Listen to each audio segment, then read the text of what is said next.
ఏపీలో assembly parliament ఎన్నికలకు సమయం దగ్గర పడుతున్న కొద్దీ అధికార ప్రతిపక్ష పార్టీలో టెన్షన్ వాతావరణం నెలకొంది. దీనికి తోడు కేంద్ర ఎన్నికల బృందం రాష్ట్ర పర్యటనలు మరింత ఉత్కంఠ రేకెత్తిస్తున్నాయి. ఇటీవల తెలంగాణలో ఎన్నికల ఫలితాలతో ఏపీలోని అన్ని ప్రధాన పార్టీలు వారి అభ్యర్థుల జాబితాను జల్లెడ పట్టే పనిలో ఉన్నారు. ప్రజల్లో ఆదరణ ఉన్న నాయకులే టికెట్ ఇస్తామని హెచ్చరికలు జారీ చేస్తున్నారు పార్టీ అధినాయకులు.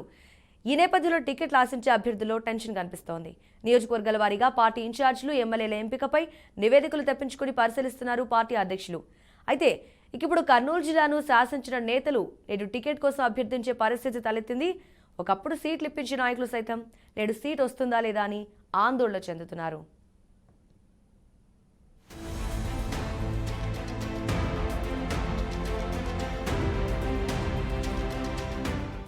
ఈసారి ఎలాగైనా అధికారంలోకి రావాలని పట్టుదలతో ఉన్న టీడీపీ జనసేన కూటమి ఆ దిశగా ప్రణాళికలు సిద్ధం చేసుకుంటోంది. చంద్రబాబు ఇప్పటికే సుడిగాలి పర్యటనలు చేస్తున్నారు. ఓవైపు సభలు నిర్వహిస్తూనే మరోవైపు సొంత పార్టీ నేతలకు ప్రజల్లో ఉన్న ఆదరణను తెలుసుకునే ప్రయత్నం చేస్తున్నారు బాబు.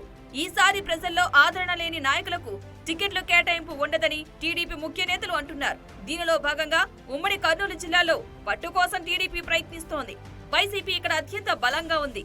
దానికి తోడు దివంగత నేత భూమా నాగిరెడ్డి వారసులకు ప్రజల్లో ఆదరణ తగ్గినట్లు వస్తున్న సంకేతాలతో పార్టీకి ఉన్న కాస్త పట్టు కూడా పోతోందని చంద్రబాబు భావిస్తున్నట్లు తెలుస్తోంది. ఈసారి భూమా కుటుంబాన్ని పక్కన పెట్టే అవకాశాలే ఎక్కువగా కనిపిస్తున్నాయంటున్నారు.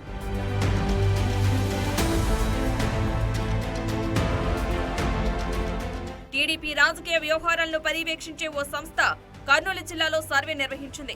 గత ఎన్నికలకు ఇప్పటికీ పరిస్థితి ఏమాత్రం మెరుగుపడలేదని తేలిందని అధినేతకు సమాచారం ఇచ్చింది. దీంతో ఈసారి ఆచితూచి టికెట్లు ఇవ్వాలని టీడీపీ భావిస్తోంది. అందుకే ఆళ్లగడ్డ, నంద్యాల వంటి నియోజకవర్గాల్లో ప్రత్యామ్నాయ అభ్యర్థుల వైపు చూస్తున్నట్లు తెలుస్తోంది. నంద్యాల నుంచి భూమా బ్రహ్మానందరెడ్డిని తప్పించేందుకు అక్కడి కీలక నేత బీసీ జనార్దన్ రెడ్డి కొన్నాళ్లుగా ప్రయత్నిస్తున్నారు. బ్రహ్మానందరెడ్డి, బీసీ జనార్దన్ రెడ్డి ఒకరిపై ఒకరు చంద్రబాబుకు ఫిర్యాదులు చేసుకుంటున్నారు. చంద్రబాబు ఇటీవల స్కిల్ కేసులో నంద్యాలలో అరెస్ట్ అయ్యే ముందు రోజు ఈ తతంగం జోరుగా నడిచింది. నంద్యాల బహిరంగ సభలో బ్రహ్మానందరెడ్డి అభ్యర్థిత్వాన్ని ఖరారు చేయాలని భూమా అనుచరులు నినాదాలు చేసినా చంద్రబాబు సర్వేలను బట్టే నిర్ణయం తీసుకుంటామని స్పష్టం చేసేశారు. ఈ క్రమంలో నంద్యాల నుంచి మైనార్టీ అభ్యర్థి సీనియర్ నేత ఫరూక్ పేరును ఖరారు చేయడానికి ఆ పార్టీ దాదాపు సిద్ధమైందని చెబుతున్నారు.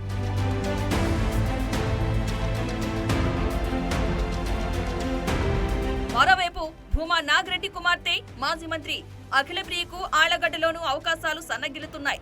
ఎవరికి టికెట్ ఇచ్చినా ఆళ్లగడ్డలో గెలిచే పరిస్థితులు లేవని అంచనా వేస్తున్న టీడీపీ దీన్ని పొత్తులో భాగంగా జనసేనకిస్తే ఎలా ఉంటుందని ఆలోచిస్తున్నట్లుగా తెలుస్తోంది.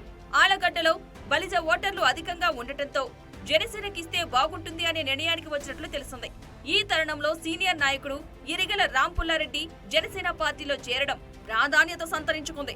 పొత్తులో భాగంగా జనసేన టికెట్ తనకే వస్తుందని ఆయన ధీమాగా ఉన్నారు. ఈ లెక్కన నంద్యాలలో భూమా బ్రహ్మానందరెడ్డి, ఆళ్లగడ్డలో భూమా అఖిలప్రియకు టికెట్లు దక్కకపోతే వైసీపీ వైపు వెళతారా లేక టీడీపీలోనే ఉంటారా అనేది ఇప్పుడు ఉమ్మడి కర్నూలు జిల్లా రాజకీయాల్లో హాట్ టాపిక్ గా మారింది.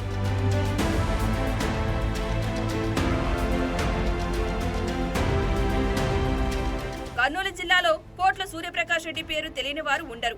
మాజీ కేంద్ర మంత్రిగా పనిచేసిన అనుభవం కోట్లకు ఉంది. అయితే 2019 ఎన్నికల్లో కర్నూలు జిల్లా నుంచి పార్లమెంటు స్థానానికి పోటీ చేసి ఓడిపోయారు కోట్ల సూర్యప్రకాష్ రెడ్డి.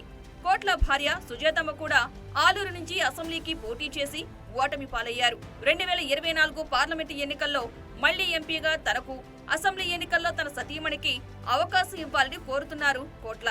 కానీ అధిష్టానం నుంచి ఎటువంటి హామీ అయితే అందలేదు. టికెట్ వస్తుందా రాదా అన్న టెన్షన్ లో సుజాతమ్మ ఉన్నట్లుగా తెలుస్తోంది. టీడీపీ అధిష్టానం మాత్రం కుటుంబంలో ఒక్కరికే టికెట్ అని చెబుతోంది.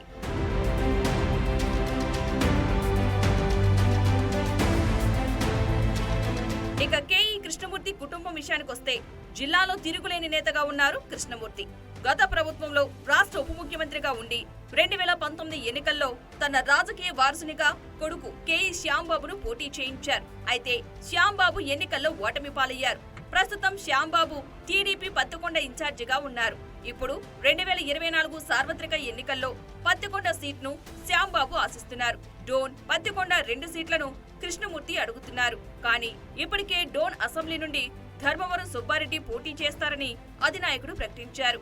ఈ నేపథ్యంలోనే పత్తికొండ సీట్ మాత్రమే మిగిలి ఉంది. అది కూడా ఇస్తారా లేదా అన్న టెన్షన్ లో ఉన్నారు కేఈ కృష్ణమూర్తి. మొత్తంగా కుటుంబ రాజకీయాలతో వేడెక్కుతున్న కర్నూలు జిల్లాలో టికెట్ల కేటాయింపు అధిష్టానానికి తలనొప్పిగా మారనుంది. ఈసారి గెలిపే లక్ష్యంగా ముమ్మర కసరత్తులు చేస్తున్న టీడీపీ జనసేన కూటమికి సీట్ల సర్దుబాటు అంత ఈజీ కాదని అంటున్నారు విశ్లేషకులు. అయినప్పటికీ టీడీపీ అధినేత చంద్రబాబు తన అనుభవంతో అన్ని అడ్డంకులను ఛేదించి కూటమిని విజయపథం వైపు నడిపించగల సమర్థుడని రాజకీయ విశ్లేషకులు చెబుతున్నారు.